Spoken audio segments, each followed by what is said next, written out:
মা ঠাকরুন কি বস্তু বুঝতে পারোনি, এখনো কেহই পারো না, ক্রমে পারবে। ভায়া, শক্তি বিনা জগতের উদ্ধার হবে না।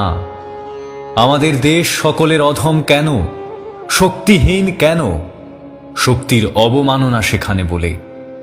মা ঠাকুরানী ভারতে পুনরায় সেই মহাশক্তি জাগাতে এসেছেন।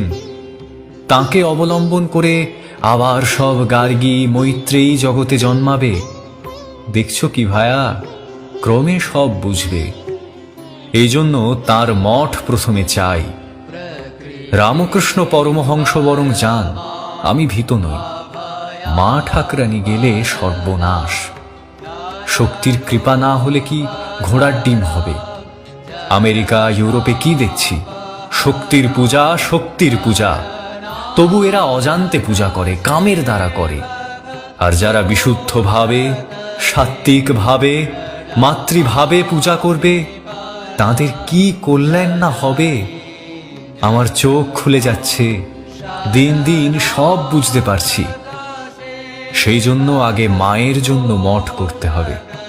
আগে মা আর মায়ের মেয়েরা, তারপর বাবা আর বাপের ছেলেরা। এই কথা বুঝতে পারো কি?